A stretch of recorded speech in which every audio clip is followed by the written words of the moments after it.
The desert sky burned red over Al Udeid Air Base, Qatar, 2015. 6 FA-18 Super Hornets sat in perfect formation on the tarmac, their metal skin reflecting the dying sun like polished mirrors. Inside the briefing room, 7 pilots stood at attention, flight suits crisp, patches gleaming under fluorescent lights. Captain Sarah Mitchell was the youngest, 24 years old, the only woman. Her call sign hadn't been earned yet. That would come later, forged in fire and written in blood. The instructor, a weathered colonel with 30 years of combat flying, circled her like a predator studying prey. His boots echoed against concrete. The other 6 pilots watched, silent, judging. "You fly like you don't fear gravity, Mitchell," the instructor said, his voice cutting through the tension. Sarah's eyes remained fixed forward. Her spine was steel. "Sir, I respect it, but I don't serve it." The room shifted. Something changed in the air. The other pilots exchanged glances. Captain Marcus Reaper Davis, the squadron leader, allowed himself the ghost of a smile. That was the moment Phantom Squadron accepted her. That was the moment she became one of them. 9 years later, those words would echo in her mind like a prayer, like a curse, like the last transmission from a dying radio. The California sun hit different than the desert, cleaner, softer, less like a furnace trying to melt the skin from your bones. Sarah stepped off the transport bus at Marine Corps Air Station Miramar, San Diego, August 2024. The smell of jet fuel and ocean salt filled her lungs. Home, or something close to it, or maybe just another base where nobody knew her name. She carried one duffel bag, standard issue. Everything she owned fit inside. When you've already lost everything that mattered, possessions become meaningless weight. The FA-18s on the runway called to her. Their engines sang a song only pilots understand, a language of thrust and velocity and controlled chaos. She watched them take off, one after another, splitting the sky with thunder. Her hands didn't shake anymore, not like they used to. 3 years of desk work had trained them to be still, to hold pens instead of control sticks, to type reports instead of guide million-dollar machines through enemy fire. The admin building loomed ahead, concrete and glass, American flags snapping in the Pacific wind. She walked through doors that opened with a pneumatic hiss, into air conditioning that felt like stepping into a different world. The clerk at the desk was young, maybe 22. He barely looked up from his computer screen. Name? Captain Sarah Mitchell, reporting for duty. He typed, frowned, typed again. Says here your administrative logistics. That right? That's what it says. Weird. We don't usually get admin transfers to a combat air station. He printed papers, slid them across the desk. Colonel Hartwell wants to see you. Building C, 2nd floor. He doesn't like to be kept waiting. Sarah took the papers, said nothing, walked away with the measured pace of someone who'd learned not to hurry, not to show eagerness, not to reveal anything beneath the surface. The corridor to Building C was lined with photographs.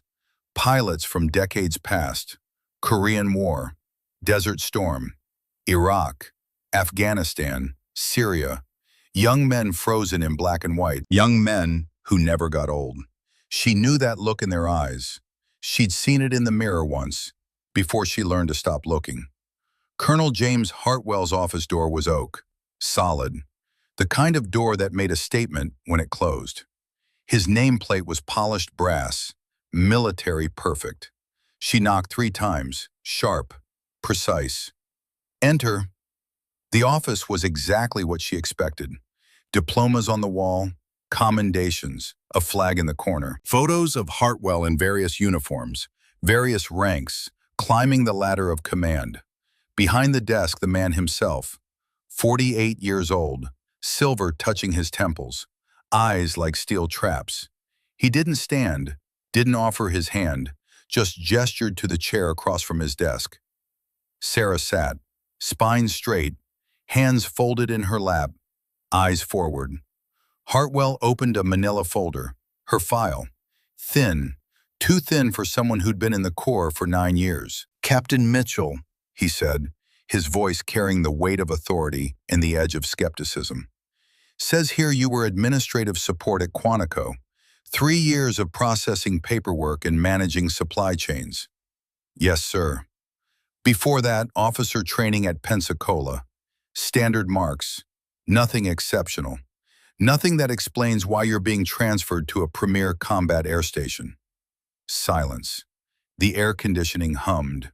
Outside, a jet engine roared to life. "You have anything to say about that, Captain?" "No, sir." Hartwell leaned back in his chair. The leather creaked. He studied her face like he was reading a classified document, looking for redactions, for blacked-out sections that might reveal the truth. "I run a tight operation here, Mitchell. Every Marine on this base has earned their place. We don't have room for paper pushers playing soldier. We have an actual mission, actual aircraft, actual combat readiness requirements." "I understand, sir." "Do you?" He closed the folder, slid it aside. "Because I'm looking at your file and I'm seeing someone who hasn't touched a flight stick in 9 years. Someone whose last evaluation was from a logistics commander, not a combat officer. Someone who, frankly, I don't understand why the hell they sent here." The words hung in the air. An accusation, a challenge, a test. Sarah met his eyes, didn't blink. "Permission to prove myself, sir." Hartwell's jaw tightened. "Prove yourself." That's what they all say, usually right before they wash out or get someone killed. He stood, walked to the window, hands clasped behind his back. "You want to prove yourself, Captain? Fine. Tomorrow, 0600 hours. Physical readiness test.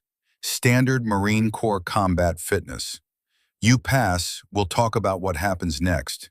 You fail, you're on the next transport back to whatever desk you crawled out from under." "Yes, sir." "Dismissed." Sarah stood, saluted, turned on her heel with parade ground precision. The door closed behind her with that solid oak finality. In the hallway, she allowed herself one long breath, in through the nose, out through the mouth, the way they'd taught her during flight training, back when breathing meant the difference between consciousness and blackout at 8 Gs. Through the window, she watched another F/A-18 land. Perfect approach. Touchdown smooth as silk. The pilot would be young, confident, unburdened by the weight of ghosts.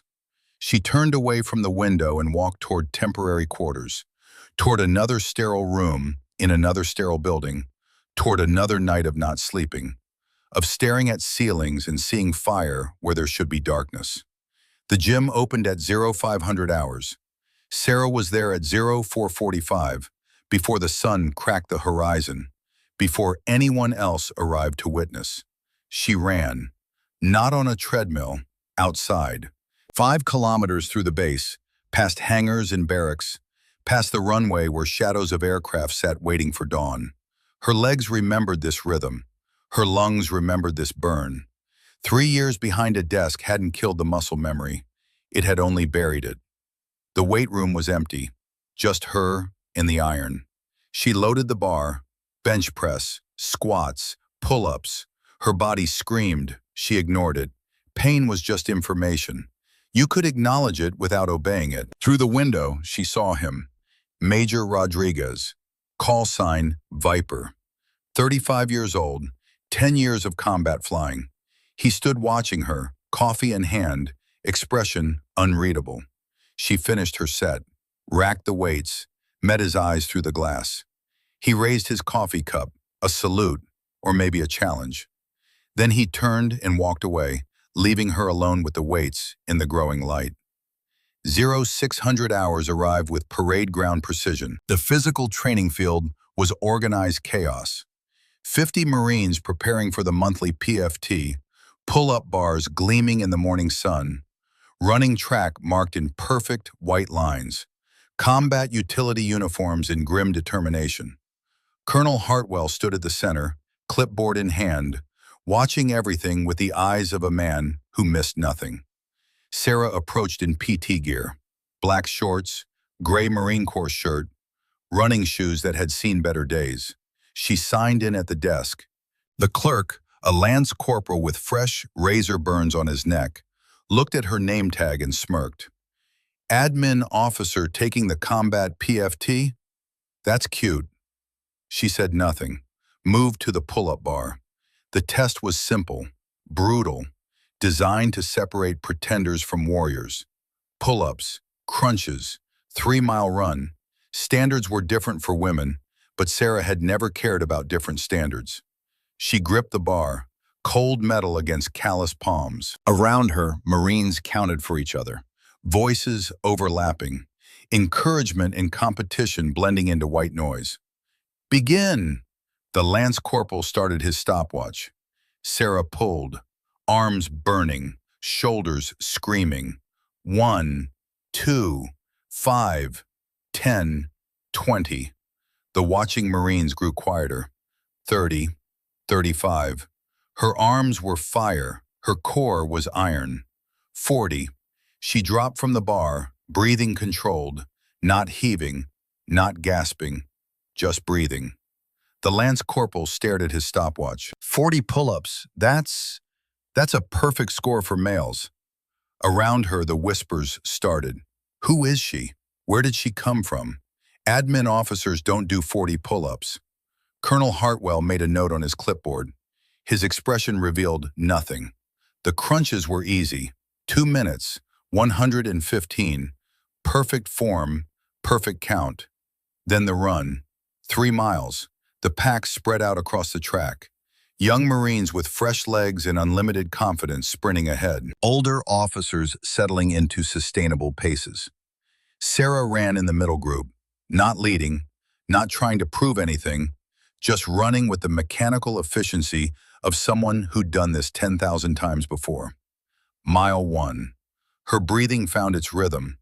In through the nose, out through the mouth. The same breathing she'd used in the cockpit, pulling tight turns, fighting tunnel vision, staying conscious while the G-forces tried to drain blood from her brain. Mile 2. Major Rodriguez pulled alongside her. His breathing was labored. She could hear the effort in each exhale. "You're fast," he said between breaths. "For admin." She didn't respond, just ran. "Where'd you learn to move like that?" "Boot camp, sir." "Bullshit." But there was respect in his voice now, curiosity replacing skepticism. "Nobody runs like that from just boot camp."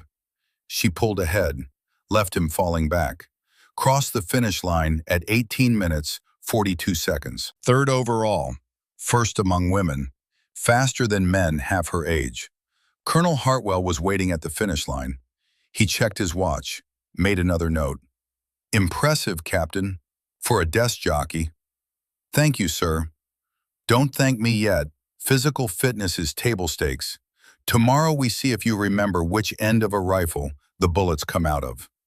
"Yes, sir." She walked away, toward the barracks, toward a shower and a meal, and the crushing weight of knowing that every test passed just brought the next test closer.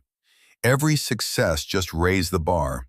Every step forward was another step toward the moment when someone would look too closely at her file and start asking the questions she couldn't answer. In her quarters alone, she opened her laptop. The background image loaded.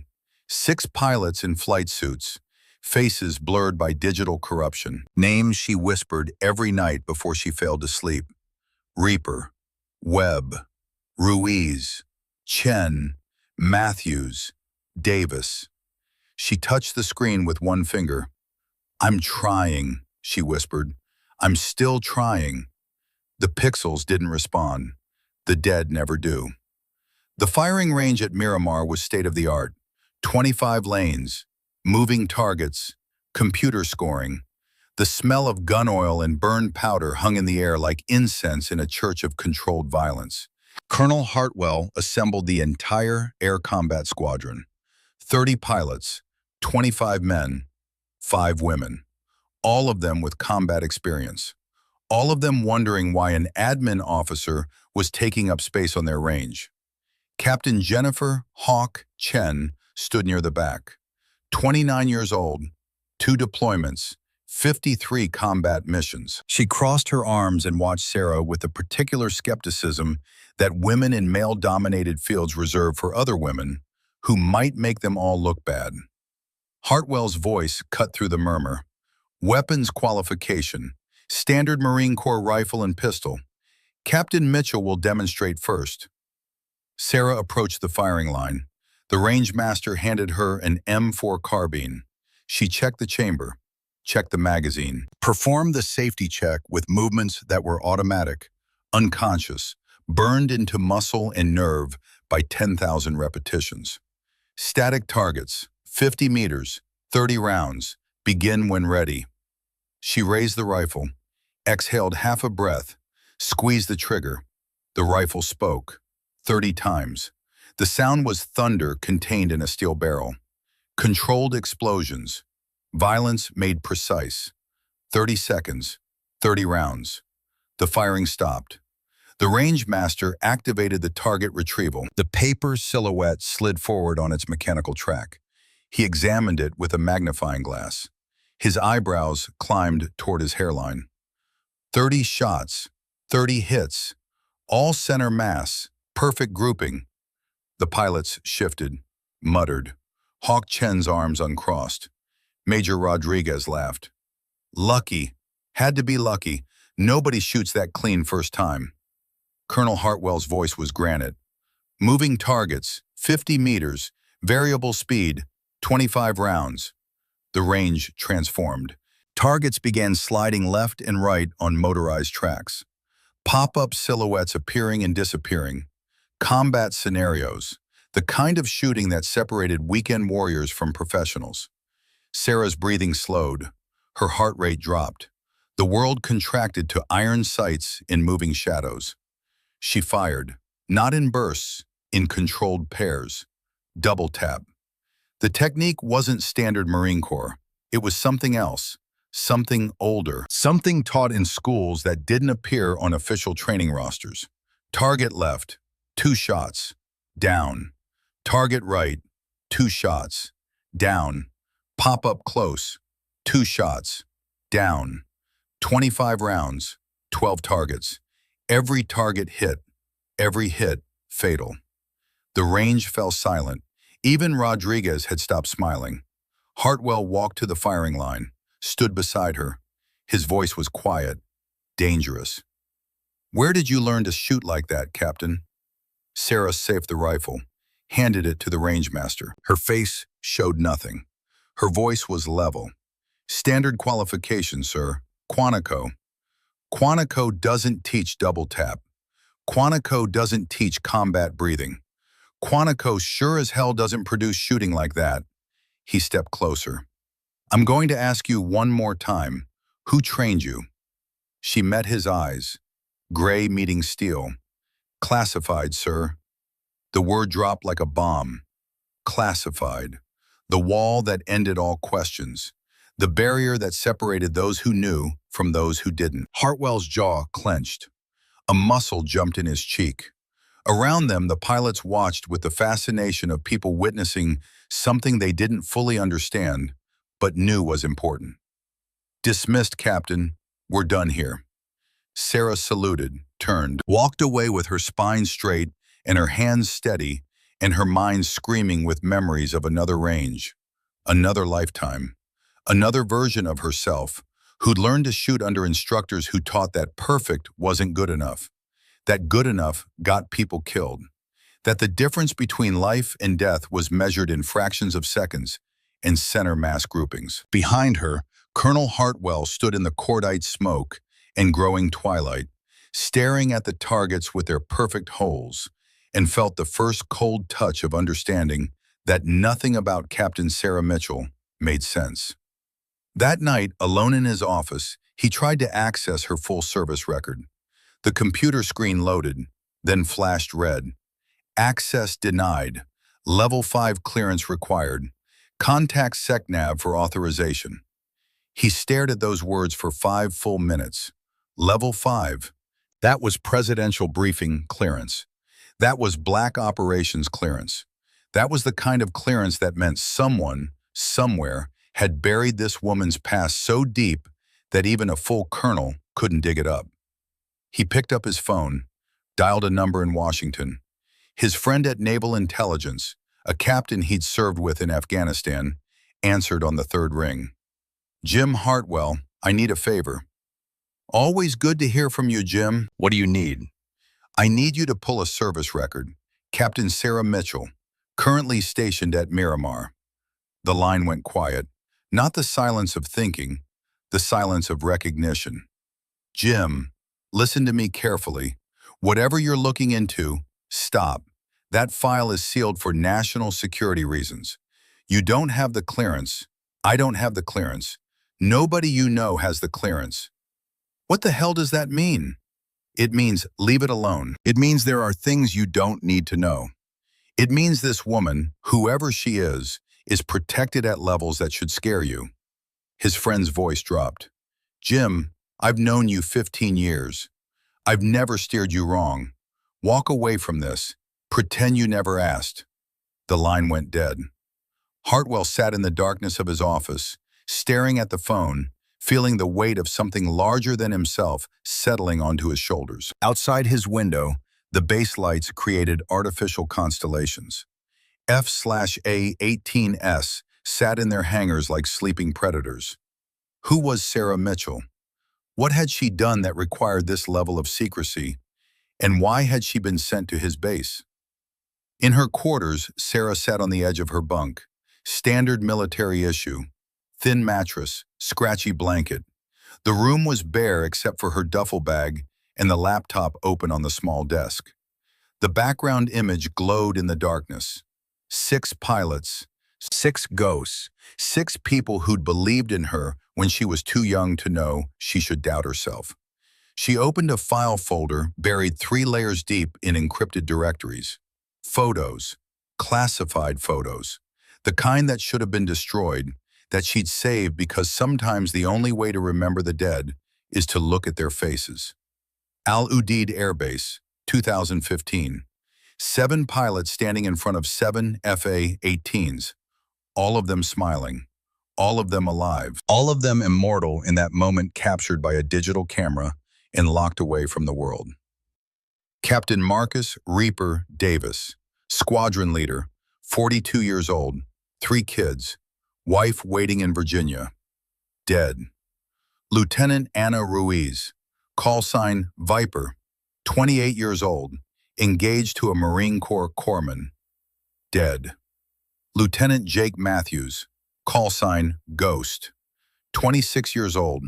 His mother received the flag at his funeral, dead. Lieutenant James Chen, call sign Phoenix, 30 years old, Princeton graduate, 2 master's degrees, dead. Lieutenant David Webb, call sign Hammer, 25 years old, grew up in Texas, wanted to be an astronaut, dead. Captain William Davis, no relation to Reaper, call sign Ace, 33 years old, the best pilot she'd ever seen, dead. And in the center, younger, smaller, the only woman, Lieutenant Sarah Mitchell, call sign not yet earned, the only one still breathing. She touched each face on the screen, whispered each name, the ritual she'd performed every night for 8 years, the only prayer she knew anymore.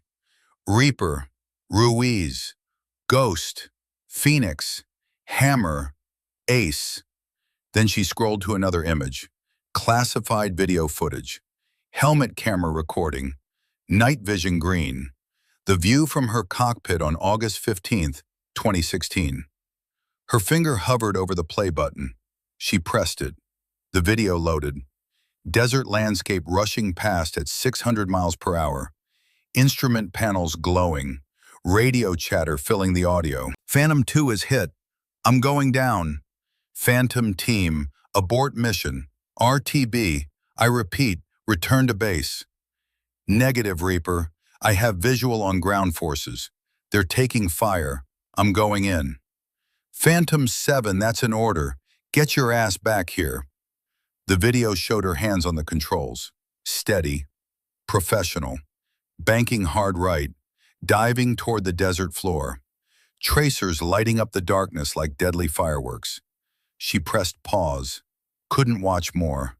Not tonight. Maybe not ever again. The memories came anyway. They always did. The smell of burning jet fuel, the sound of men screaming over the radio, the weight of knowing that every second she hesitated was another second they died. She'd made her choice, broken orders, flown into hell, saved 12 lives, and lost 6. The math never balanced. It never would. She closed the laptop, laid back on the bunk, stared at the ceiling where shadows danced in the dim light filtering through the window. Outside, somewhere on the base, a jet engine roared to life. Testing, maintenance, preparation for tomorrow's missions. The sound was a lullaby, a reminder, a promise. She closed her eyes and saw fire, always fire, the kind that never stops burning, even 8 years later, even after you've run so far that you can't remember who you used to be. Sleep didn't come. It rarely did. So she lay there in the darkness, listening to jet engines and her own breathing, and waited for morning to arrive with its new tests, its new challenges, its new opportunities to prove she deserved to still be alive when 6 better people weren't. At 0200 hours, her phone buzzed. Unknown number. She almost didn't answer. Then muscle memory took over. Mitchell. Silence. Then breathing. Then a voice she hadn't heard in 3 years. Sarah, it's Pat. Rear Admiral Patricia Zhao, her former commanding officer. The woman who'd created Phantom Squadron. The woman who'd buried its existence after that night in Syria. Admiral, I heard you're at Miramar, that you're making waves, that Hartwell is asking questions. He tried to access my file. I know, I got the alert. Listen to me, you need to be careful. What we did, what Phantom was, it's still classified at the highest levels. If Hartwell digs too deep, if he connects too many dots, she paused. There are people in Washington who would rather that whole program stay buried, along with everyone who knows about it. Are you telling me to leave? I'm telling you to be smart. You wanted to disappear. You wanted to pretend that night never happened. Fine. But you can't have it both ways. You can't hide behind an admin cover and then perform like a special operations pilot. People notice. People talk. People investigate. Sarah sat up. Then what do you want me to do? The Admiral's voice softened. I want you to live, Sarah. I want you to find peace. But more than that, I want you to remember that 6 people died believing in something. They died believing their sacrifice mattered. If you keep hiding, if you keep running, then they died for nothing. They died because I disobeyed orders. They died doing their jobs. You live doing yours. There's a difference. Figure out which one you can live with. The line went dead. Sarah sat in the darkness, holding the silent phone, feeling the weight of 8 years pressing down on her chest, like the G-forces she used to fight in the cockpit. The Admiral was right. She couldn't hide forever. Every perfect score on the range, every flawless run, every moment of excellence was a crack in the facade. Eventually, the whole thing would shatter. Maybe it was time to let it. Maybe Colonel Hartwell deserved to know the truth. Maybe the dead deserved to be remembered by someone other than her. She set the phone down, opened the laptop again, looked at the faces of her squadron. 6 ghosts waiting for their story to be told. Okay, she whispered to the screen. Okay, I'll stop hiding, but I'm doing this my way. The faces didn't answer, but somewhere in whatever place the warrior dead go to rest, maybe they heard, maybe they understood, maybe they forgave her for surviving when they couldn't. Outside, the California dawn began its slow crawl across the horizon. Another day, another chance, another step toward whatever truth waited at the end of this road. Sarah stood, dressed in her utility uniform, checked her appearance in the mirror. The woman looking back was 32 years old, too old to be a captain, too young to carry the weight of 6 deaths on her shoulders. But she'd carried it this far. She could carry it a little further. She walked out into the morning, toward the rising sun and the waiting aircraft, and the colonel who would demand answers she wasn't sure she could give. The story of Phantom 7 wasn't over. It was just beginning again. The flight simulator bay at Miramar was a cathedral of technology. 6 full-motion cockpit replicas sat in darkness, their screens glowing with the promise of artificial warfare. Outside, through reinforced glass, technicians monitored displays showing altitude, speed, weapon status, and the digital heartbeat of pilots pushing themselves against computer-generated enemies. Colonel Hartwell stood in the observation room, arms crossed, jaw set. Beside him, Major Rodriguez and Captain Chen watched the empty simulators with the anticipation of spectators waiting for a gladiatorial match. "You really think she can handle the elite setting?" Rodriguez asked. "We've got Top Gun graduates who wash out at that level." Hartwell didn't respond, just stared through the glass at simulator number 3, where Sarah Mitchell was already strapping in. Her movements were mechanical, precise. The movements of someone who'd done this so many times that thought had been replaced by instinct. Chen leaned forward. "Sir, with respect, why are we wasting resources on an admin officer? Even if she's physically fit, even if she can shoot, flying is different." "Flying is... I know what flying is, Captain." Hartwell's voice was ice. "And I know that nothing about Mitchell adds up. So we're going to find out what she's really capable of. Then we're going to find out why the hell someone with those capabilities is pretending to be a glorified secretary." In the simulator, Sarah completed her pre-flight check. The artificial cockpit was perfect in its replication. Every switch, every gauge, every control surface exactly where it should be. She placed her hands on the throttle and stick. The weight was right, the resistance was right, the feeling of potential violence waiting to be unleashed was exactly right. The radio crackled, Hartwell's voice. "Captain Mitchell, you'll be running a combat air patrol scenario. 4 hostiles, standard engagement rules, difficulty set to ace. Think you can handle it?" Sarah's finger hovered over the communication button. She could say no, could admit this was beyond her supposed training, could maintain the cover that had protected her for 3 years. Instead, she pressed the button. "Sir, request permission to run elite difficulty." Silence in the observation room. Rodriguez's coffee cup stopped halfway to his mouth. Chen's eyes widened. Hartwell leaned toward the microphone. "Elite is for pilots with combat experience, Captain. It's designed to simulate real-world enemy tactics. It's not for..." "I understand, sir. Requesting elite difficulty." The muscle in Hartwell's jaw jumped. "Fine. Don't say I didn't warn you. Elite difficulty authorized.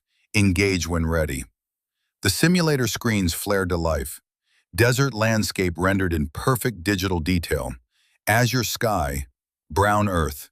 The heads-up display showed altitude, airspeed, weapon status. 4 red triangles appeared at the edge of radar range. Hostile aircraft, fast movers, coming in hot. Sarah's breathing slowed. Her hands found their positions. Throttle forward. The simulated engine roared. The force feedback system pressed her back into the seat, mimicking the acceleration of 17,000 pounds of thrust, pushing 23 tons of aircraft toward takeoff speed. Wheels up. Climb. Bank right. Eyes on radar. Track the contacts. Calculate intercept vectors. The math was automatic. Distance divided by closure rate equals time to engagement. Altitude advantage equals energy advantage equals survival. The first hostile appeared. MiG-29, Russian build. Agile, dangerous. The enemy pilot was good. The AI was programmed with tactics pulled from actual combat data. It broke left, diving for the deck, trying to force a turning fight where the lighter MiG could outmaneuver the heavier Hornet. Sarah didn't follow, didn't take the bait. Instead, she pulled vertical, straight up, trading speed for altitude. The G-forces pressed her into the seat. 5 Gs, 6, 7. The world tried to gray out at the edges. She tensed her legs, her core, forcing blood to stay in her brain. Combat breathing, the technique they taught her in special training, the technique that didn't exist in standard flight school. At the apex of her climb, she rolled inverted, spotted the MiG below, dove. The altitude converted back to speed. The Hornet accelerated like a falling angel. 600 knots, 700, 800. The airframe shuddered with the pleasure of doing what it was built for. Missile lock, the tone sang in her headset. She squeezed the trigger. Fox 2, Sidewinder away. The simulated missile tracked true. The MiG tried to evade, dumped flares, broke hard right. Not enough. The Sidewinder didn't care about countermeasures.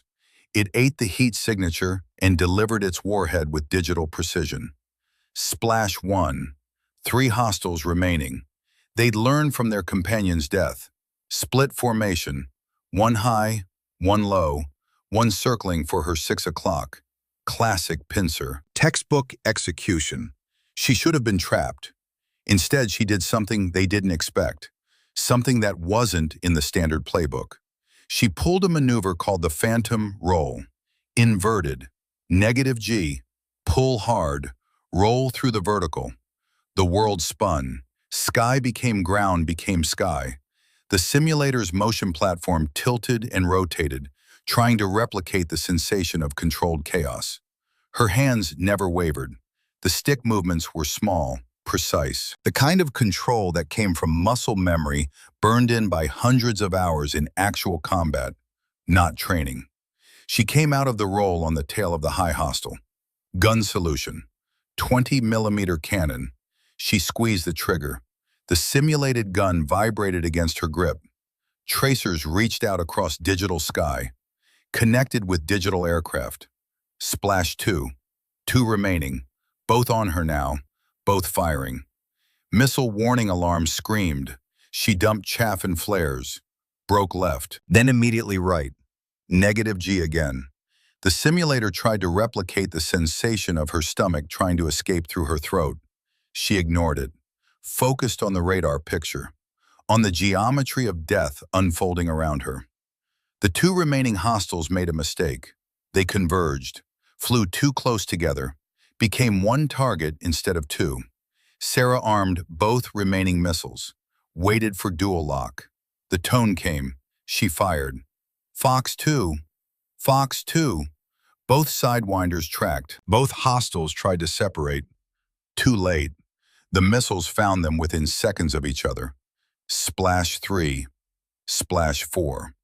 Total engagement time, 6 minutes, 42 seconds. The simulator froze. Victory condition achieved. The screens faded to standby mode. In the observation room, no one spoke. Rodriguez's coffee had gone cold in his hand. Chen stared at the performance metrics scrolling across the monitor. Kill ratio, 4-0. Ammunition expended, 2 missiles, 47 rounds. Average G-load sustained, 6.2. Peak G-load, 8.7. Time in enemy weapons envelope, 0 seconds. Hartwell's voice was barely above a whisper. Run it again. The technician looked up. Sir? I said run it again. Elite difficulty, 6 hostiles this time. Mixed aircraft, MiGs and Sukhois. Sarah's voice came through the speakers. Calm, steady. Ready when you are, sir. The second engagement lasted 9 minutes. 6 hostiles became 6 kills. The Phantom Roll appeared twice, both times executed with the kind of precision that suggested it wasn't luck. It was training. The kind of training that didn't appear in any standard curriculum. Chen turned to Hartwell. Her voice shook slightly. Sir, that maneuver, the inverted roll through the vertical, I've seen that before.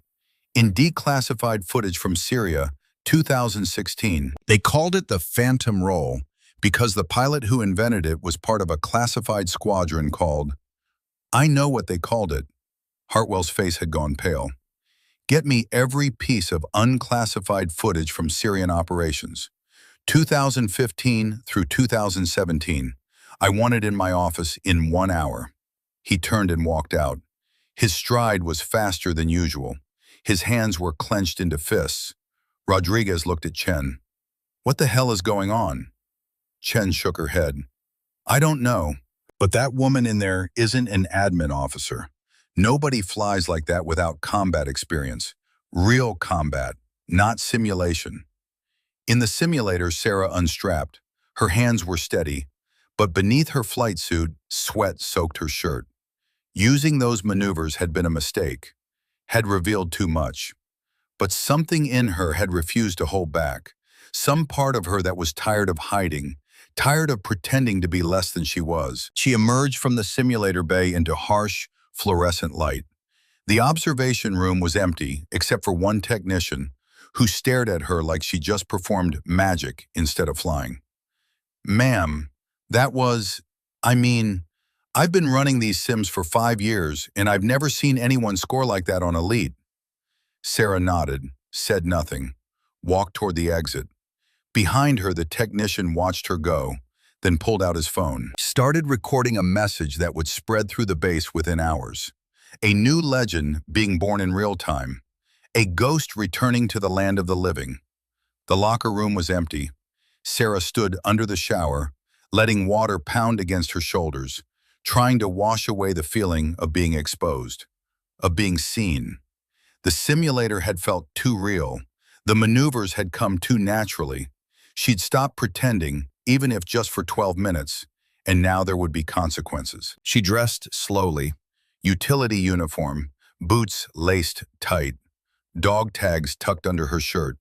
The metal was warm against her skin. On one tag, her name, rank, serial number, blood type.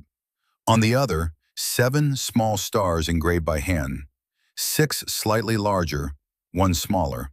A memorial she carried next to her heart. Captain Chen was waiting outside the locker room, arms crossed, expression unreadable. "Captain Mitchell, we need to talk." "About what, ma'am?" "About how you fly like someone with 100 combat missions. About how you execute maneuvers that are classified at the highest levels. About why the hell an admin officer knows tactics that most fighter pilots never learn."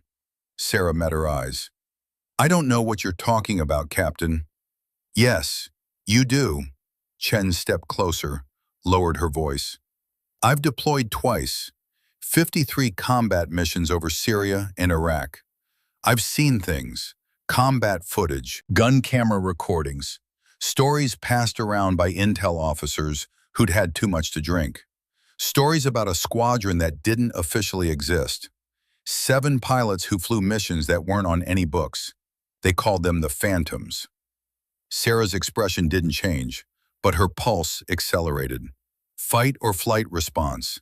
The body preparing for danger even when the mind tried to stay calm. Chen continued. "Most of them died. August 2016. Classified operation. Details are still sealed. But one pilot survived. One pilot who flew back into a hot LZ when the mission went sideways. Who saved a dozen ground forces. Who disappeared after that and was never heard from again." "That's an interesting story, Captain." "It's not a story, it's history. And looking at you right now, watching you fly like that, I think you know exactly what I'm talking about." Chen's voice softened. "What happened to you?" For a moment, Sarah almost told her, almost let the words spill out. The truth, the weight, the guilt. But the habits of 3 years were strong. The walls were thick. The fear of exposure was primal. "I don't know anything about classified squadrons, Captain. I'm just a pilot who got stuck behind a desk and forgot how much she missed flying. That's all." Chen studied her face, searching for cracks, for truth beneath the lies. "Okay, if that's how you want to play it. But word is spreading. The technicians talk. The pilots talk. By tomorrow, everyone on this base is going to know that someone flew perfect elite sims. They're going to start asking questions. And Colonel Hartwell, he's not going to stop digging until he finds answers." "Then let him dig." "Is that really what you want? Because once that door opens, once people know who you really are, there's no closing it again. You understand that?" Sarah turned toward the exit. I understand perfectly, Captain. Was there anything else? Chen shook her head. No, dismissed. Sarah walked away. Behind her, Chen pulled out her phone, opened a browser, started searching. Keywords: Phantom Squadron, Syria, 2016, classified operations. The search returned limited results: redacted documents, conspiracy theories, a few unverified forum posts. But one thing kept appearing: a name, a call sign: Phantom 7. The sun was setting when Sarah reached the memorial wall. The wall stood at the eastern edge of the base, overlooking the runway. Black granite polished to a mirror finish. Names engraved in precise military lettering. Marines who died in service. Every war, every conflict, every generation. She walked slowly along the wall, reading names, recognizing some. Most were strangers, but they were all brothers and sisters, all part of the same unbroken chain that stretched back through centuries of sacrifice. Then she found it, the name that had haunted her for 8 years. Lieutenant Michael Hartwell, KIA, August 15th, 2016, Syria. She placed her hand on the engraved letters. The stone was cool, solid, permanent. Unlike memories which faded, unlike voices which grew harder to remember. I'm sorry, she whispered. I tried to save everyone. I really did. Behind her, a voice. You knew my brother? Sarah froze, didn't turn. She recognized the voice. Colonel Hartwell. I asked you a question, Captain. She slowly turned. Hartwell stood 10 feet away. In his hand, a manila folder. His expression was no longer skeptical. It was something else, something raw, something close to pain. Yes, sir, I knew him. How? Your file says you were at Quantico in 2016, nowhere near Syria. My file is wrong, sir. I know it's wrong, his voice cracked. I know because I spent the last 4 hours going through every piece of unclassified footage from Syria I could find. I watched gun camera video.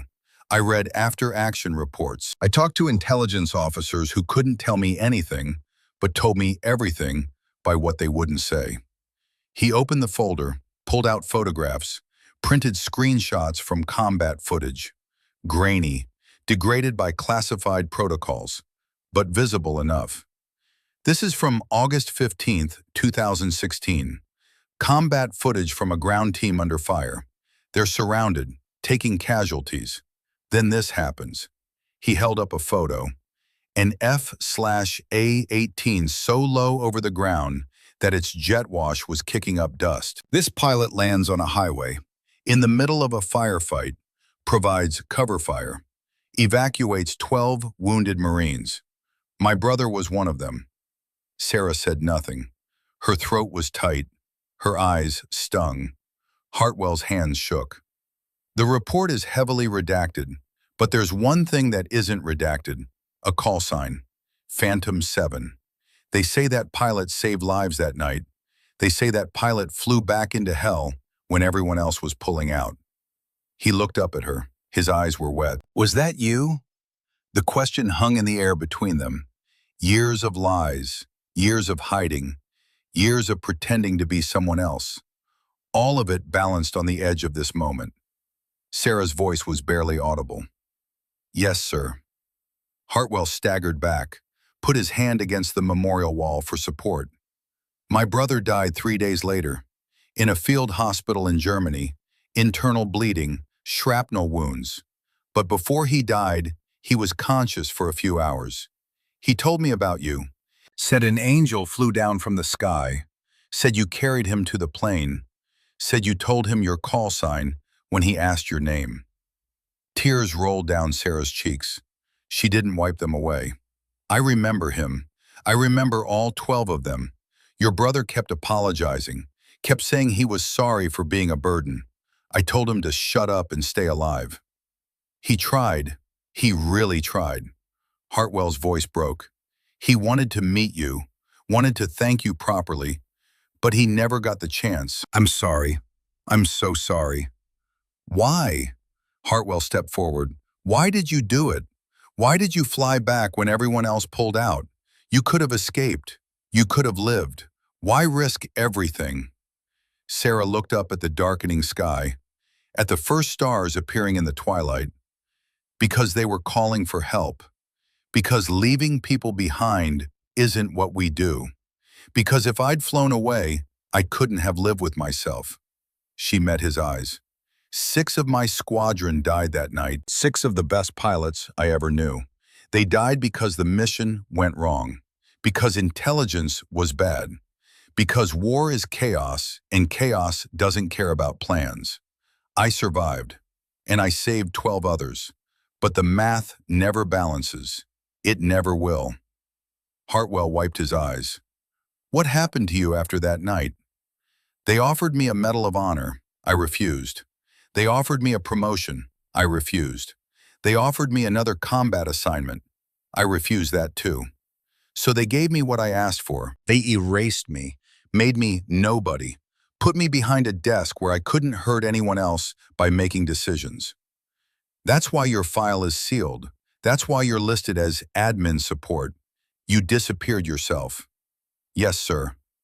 They stood in silence, the last light fading, the memorial wall reflecting the dying sun like a mirror holding the memories of the dead. Hartwell's voice was soft. My brother's last words were about you. He said, don't let them forget Phantom 7. Don't let them forget she flew into hell for us.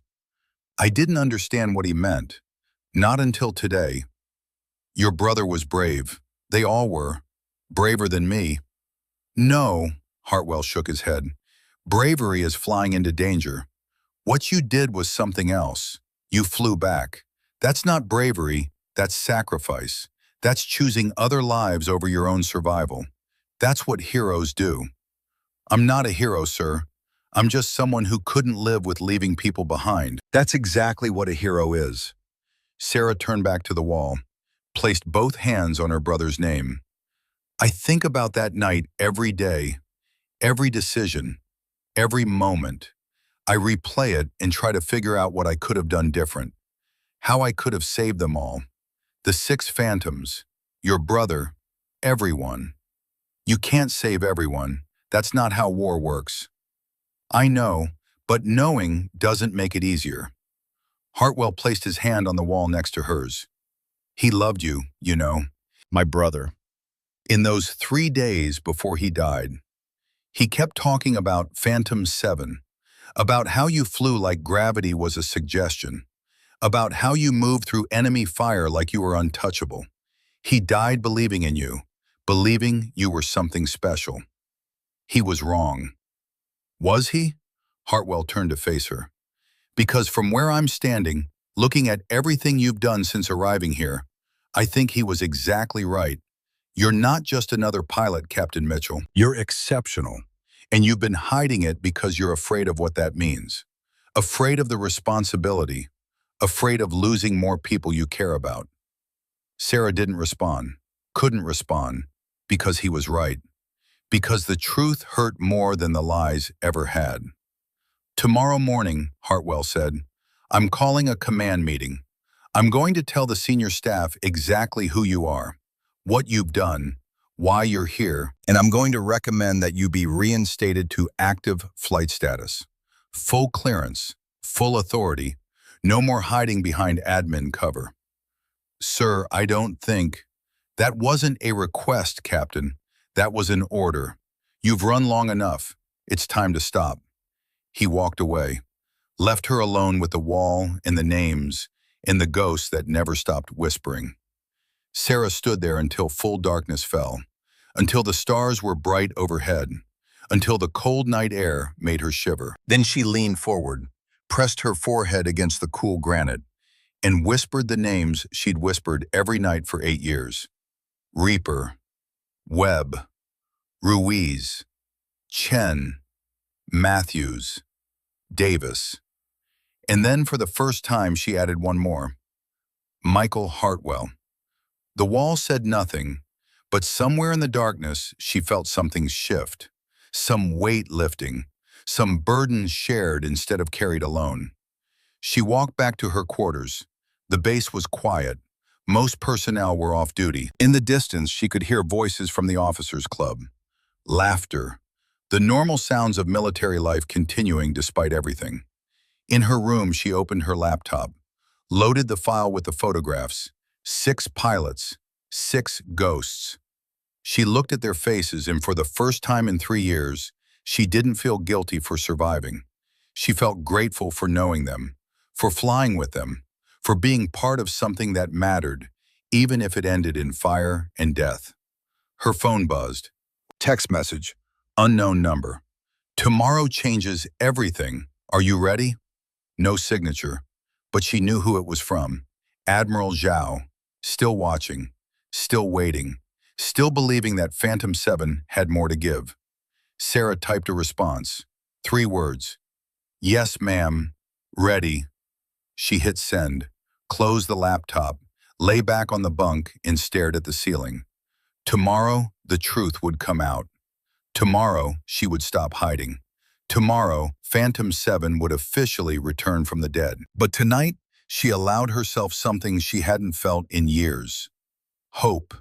Small, fragile, barely there, but real. Maybe the Admiral was right. Maybe the dead hadn't died for nothing. Maybe their sacrifice could still mean something. Maybe she could honor them by being who they'd believe she was, instead of who she'd become by hiding from that belief. She closed her eyes. For the first time in 8 years, sleep came easy. And her dreams, for once, weren't filled with fire. They were filled with sky. Dawn broke over Miramar with the kind of clarity that only comes after storms. The sky was impossibly blue. The air tasted of salt and possibility. Sarah stood at her window watching FA-18s line up for morning operations, their engines already singing the song she'd tried to forget for 3 years. Her dress uniform hung on the door, pressed to perfection.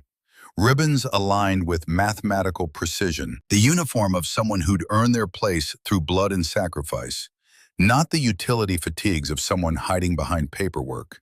She dressed slowly, each button a decision, each crease a commitment. When she looked in the mirror, the woman staring back wasn't the hollow ghost who'd arrived at Miramar 2 weeks ago. This woman had purpose, had weight, had a story that demanded to be told.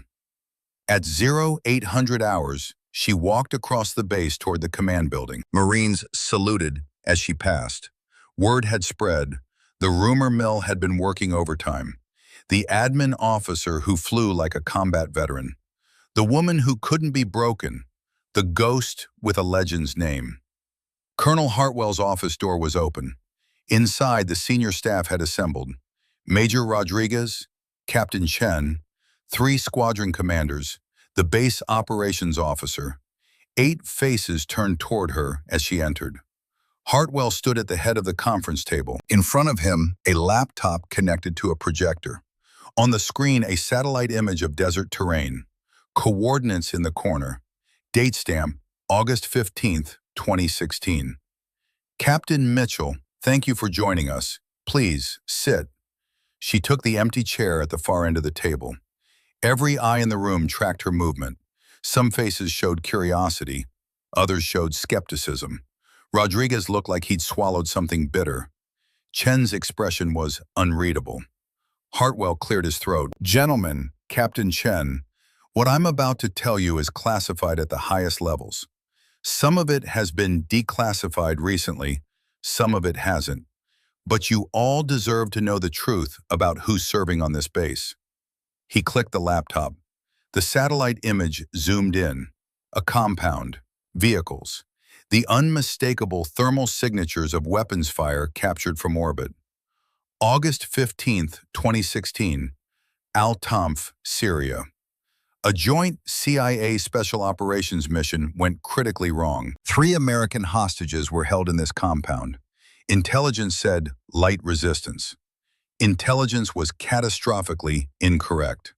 What should have been a surgical extraction turned into a massacre. Another click. Combat footage. Grainy. Night vision green. Tracer rounds lighting up the darkness like deadly fireflies. 12 special operations personnel were pinned down, taking heavy casualties. Standard protocol called for air support. What they got was something else entirely. The footage showed an F/A-18 diving so low that its jet wash created a dust storm, landing gear down, on a highway, in the middle of a firefight. The aircraft touched down, slewed sideways, stopped 50 meters from burning vehicles. Rodriguez leaned forward. That's impossible. You can't land a Hornet on a highway under fire. The calculations alone. Impossible is relative, Major. Hartwell clicked again. Helmet camera footage now. A pilot's view. Running toward wounded Marines. Firing a sidearm at muzzle flashes. Dragging bodies toward the aircraft. The camera shook with each footfall, with each breath, with each moment of controlled chaos. This pilot landed, provided covering fire, personally evacuated 12 wounded personnel, then took off under direct enemy fire with 17 bullet holes in the airframe and fuel reserves at critical minimum. Silence in the room. The kind of silence that comes when people witness something they can't quite believe. Hartwell clicked one more time. An official document, heavily redacted, but one section highlighted. Phantom 7. That was the pilot's call sign, part of a classified squadron that conducted deniable operations across the Middle East. 7 pilots, high-risk missions, 0 operational failures, until this one. He turned off the projector, turned on the lights, looked directly at Sarah. 6 pilots died that night, shot down covering the extraction. Phantom 1 through Phantom 6. Their names are classified. Their families received folded flags and stories about training accidents. But they died heroes. They died so that 12 other people could live. Rodriguez stared at Sarah, understanding dawning like sunrise. You're Phantom 7. Yes, sir. The room erupted, voices overlapping, questions firing like automatic weapons. How? Why? When? Where? Hartwell's voice cut through the chaos. At ease! All of you, at ease! The room fell silent again. Captain Mitchell refused recognition, refused promotion, refused anything that would acknowledge what she did that night. Instead, she requested to be buried, put behind a desk, made to disappear. And for 3 years, that's exactly where she's been. Until 2 weeks ago, when Admiral Zhao decided it was time for Phantom 7 to come home. Chen spoke first. Her voice was soft. How many missions did you fly? Sarah met her eyes. 47 combat missions over 18 months, all of them classified. Most of them alone, a few with my squadron. 47, Rodriguez shook his head. That's more than most pilots fly in an entire career. It was a different kind of war, sir. Different rules, different objectives. We did things that couldn't be on the books, save people who couldn't be officially saved, stop threats that couldn't be officially acknowledged. One of the squadron commanders spoke. Lieutenant Colonel Marcus Webb, 50 years old, 28 years of service. What happened to your squadron? How did 6 pilots all go down in one night? Sarah's hands tightened on the armrests. Bad intelligence. We were told the target had minimal air defense. It had 4 times what we expected. SA-15S, SA-22S, advanced systems we weren't prepared for.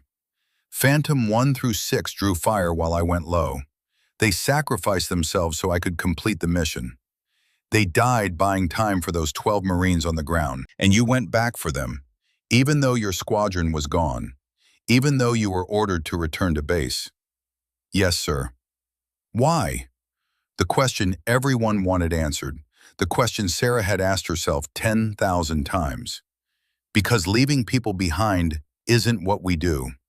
Because I could hear them on the radio, calling for help, bleeding out while they waited for support that wasn't coming. Because my squadron had just died. And if their deaths meant nothing, if those 12 Marines died too, then what was the point? What did any of it mean? Her voice cracked. She didn't try to hide it. I flew back because I couldn't live with myself if I didn't. And I've spent 3 years hating myself because 6 better pilots died while I survived. The math doesn't work. It never will. But at least 12 families got their people back. At least someone lived. Hartwell stepped forward. One of those 12 was my brother, Lieutenant Michael Hartwell. He survived the extraction, made it to Germany, but his injuries were too severe.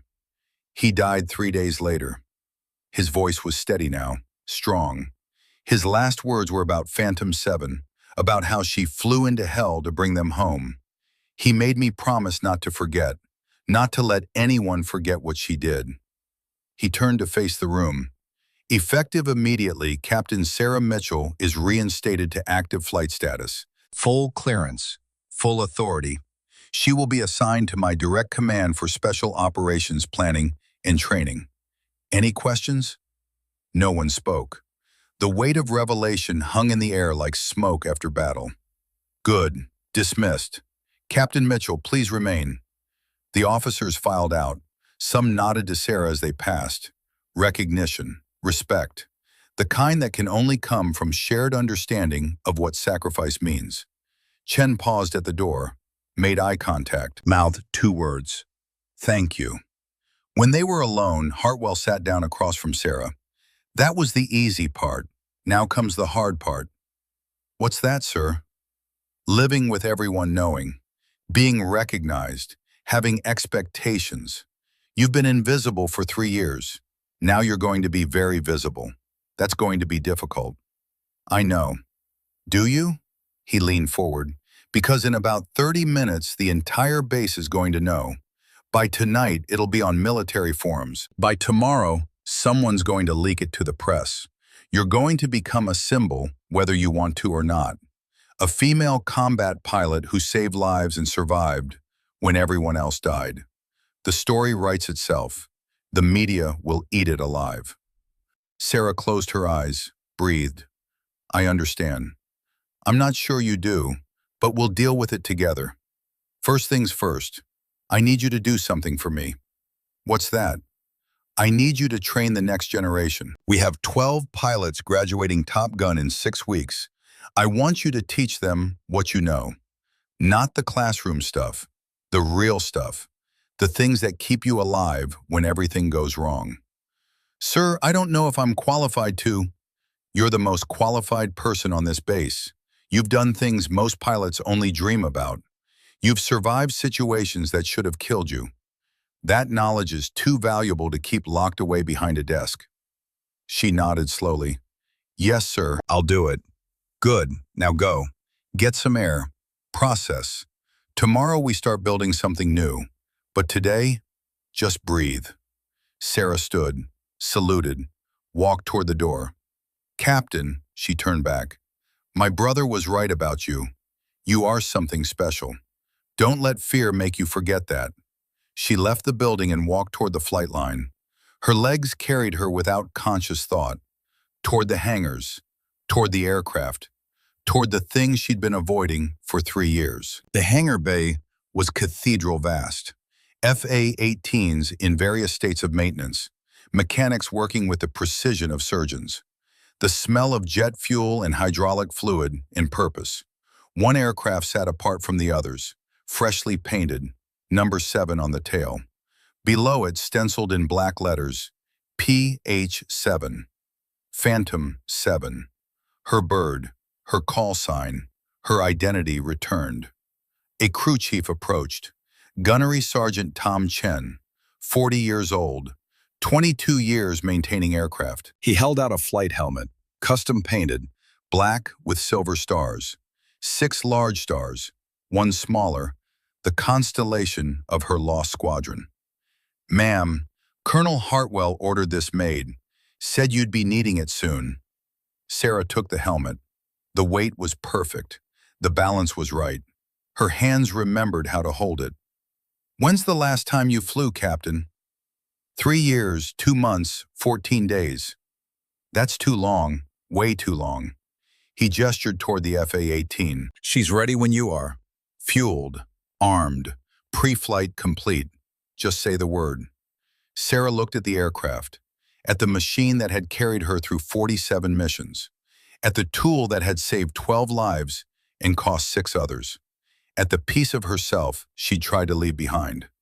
Not today, Gunny, but soon. Yes, ma'am, we'll be ready. She walked through the hangar, past other aircraft, past mechanics who stopped working to watch her pass. Word had spread faster than she'd expected. The looks weren't skeptical anymore. They were something else. Reverence, respect, the kind reserved for legends made flesh. Outside, the base alarm suddenly blared. Not a drill, the real thing.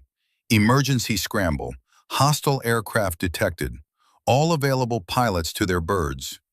Sarah's training kicked in before her mind could catch up. She ran toward the operations center. Other pilots were already sprinting toward the flight line. Rodriguez, Chen, 2 others she didn't know. The operations room was controlled chaos. Radar screens showing contacts. Officers shouting vectors and altitudes. The watch commander saw Sarah and pointed. Captain Mitchell, we have 4 unidentified aircraft penetrating our airspace. Commercial transponders are off, not responding to radio contact. 2 F-18s are scrambling, but we need ground coordination. You have combat air control experience? Yes, sir. Then you have the con. Coordinate our birds. Keep them safe. Bring them home. He stepped aside, gave her the radio headset, the command seat, the responsibility. Sarah slipped the headset on. The familiar weight settled around her ears. The radio crackled with voices. Pilots checking in. Ground controllers providing updates. The symphony of organized chaos she'd conducted 47 times before. Hawk and Viper, this is ground control. I have your bogies. 4 contacts. Angels 20. Vector 090. Close and identify, but do not engage unless fired upon. Chen's voice came back. Copy, ground control. Hawk and Viper are airborne and turning to intercept. Sarah watched the radar screen. 4 contacts moving fast. Too fast for commercial aircraft. The pattern was wrong. The approach was wrong. Something wasn't right. Hawk, be advised. Bogies are maneuvering, showing combat profiles. Recommend weapons hot, safeties off. Copy, going weapons hot. The room watched in silence as the 2 blue triangles representing American aircraft closed on the 4 red triangles representing unknown contacts. The distance shrank. 5 miles. 3 miles. 1 mile. Ground control, Hawk has visual. 4 aircraft, F-16s. They're friendly. It's the Air Force Aggressor Squadron from Nellis. They're running an unannounced training exercise. Relief flooded the room. False alarm. Training, not actual threat. Rodriguez's voice cut in. Ground control, Viper here. These Air Force jokers scared the hell out of us. Permission to teach them a lesson? Sarah allowed herself a small smile. Negative, Viper. Return to base. We'll file a complaint through proper channels. Oh, come on. Just one little merge? Show them how the Marines do it? Negative. RTB. That's an order. Copy. Returning to base. But for the record, this is bullshit. The tension in the operations room evaporated. Officers laughed, made jokes about Air Force coordination. The normal friction between service branches reasserting itself. The watch commander took the headset back. Nice work, Captain. Cool under pressure. Exactly what we need. Just doing my job, sir. That was more than just a job. That was experience talking. The way you read the radar picture, the way you gave orders, that's combat veteran instinct. He extended his hand. Thank you. She shook it, walked out of the operations center. Her hands were shaking now, the adrenaline dump catching up. She'd slipped back into her old role so easily, too easily, like 3 years of desk work had been erased in 3 minutes of emergency. Maybe Hartwell was right. Maybe she couldn't run from this anymore. Maybe it was time to accept who she was, what she'd always been, a warrior. 3 days later, Sarah stood in front of 12 pilots. The graduating class of Top Gun, the best of the best. Young, confident, unblooded. She clicked through a presentation, combat scenarios, tactical decision matrices, the theory of aerial warfare reduced to PowerPoint slides. But halfway through, she stopped, looked at their faces, saw herself 9 years ago, full of confidence in theory and absolutely no understanding of what combat really meant. She closed the laptop. Forget everything I just showed you. It's all useless. The pilots exchanged glances, confused, uncertain. Combat isn't theory. It's not clean. It's not predictable. Combat is chaos with bullets. It's your radio full of screaming while your squadron dies around you. It's making decisions with incomplete information and living with the consequences forever.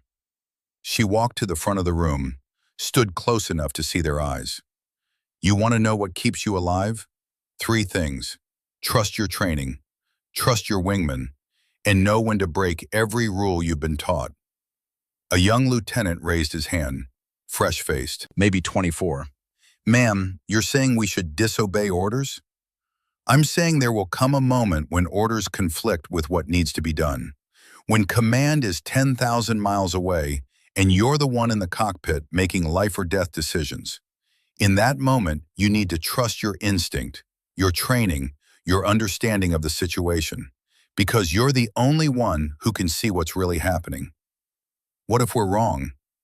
Then people die, maybe you, maybe your wingman, maybe the people you're trying to save. That's the weight of command. That's the burden of this uniform. You carry it or you don't fly. Silence in the room, the weight of truth settling like snow. Another pilot spoke. Ma'am, is it true you saved 12 Marines by disobeying orders? Sarah met his eyes. Yes. And your squadron died that night? Yes. Do you regret it? The question hung in the air. The question she'd asked herself every day for 3 years. Every single day. But I'd do it again. Because the alternative was letting 12 people die when I had the power to save them. I can live with losing my squadron. We knew the risks. We accepted them. But I couldn't live with abandoning people who were counting on me. She turned to the whiteboard, drew a simple diagram. Aircraft, targets, threats, the geometry of life and death.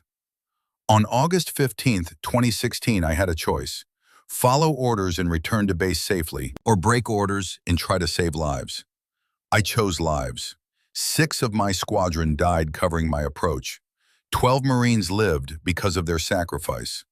The math doesn't balance. It never will. But at least something good came from something terrible. She faced them again.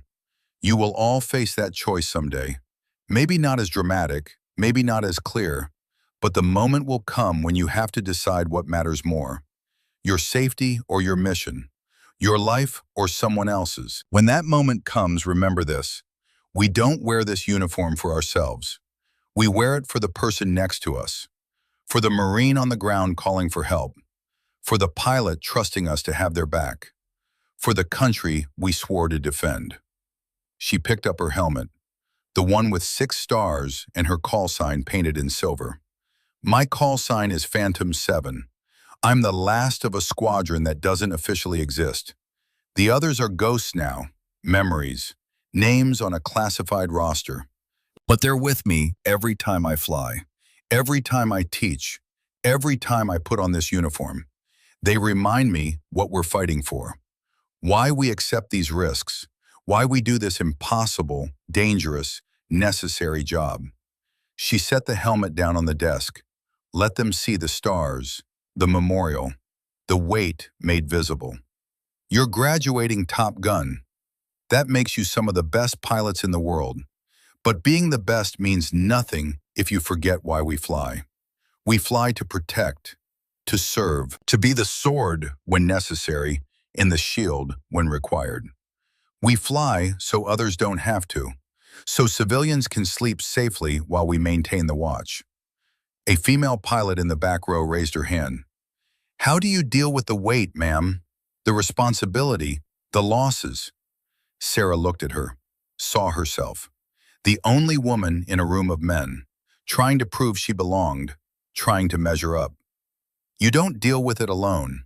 You lean on your wingman, your squadron, the people who understand what this costs. And you remember that being strong doesn't mean being unbreakable. It means being broken and choosing to keep flying anyway. The class ended in silence. No applause, no questions. Just 12 pilots sitting with the truth of what they'd signed up for. As they filed out, the female pilot approached. "Ma'am, thank you." "For what, Lieutenant?" "For being real. For not pretending this is easy. For showing us that heroes are just people who chose to do hard things when it mattered." Sarah put her hand on the lieutenant's shoulder. "You'll do great things. I can see it. Just remember to take care of yourself. The mission matters, but you matter too. Don't forget that." The lieutenant nodded, walked away with her spine a little straighter, her purpose a little clearer. That evening, Sarah stood on the flight line as the sun set over the Pacific. The same view she'd had 2 weeks ago. But everything was different now.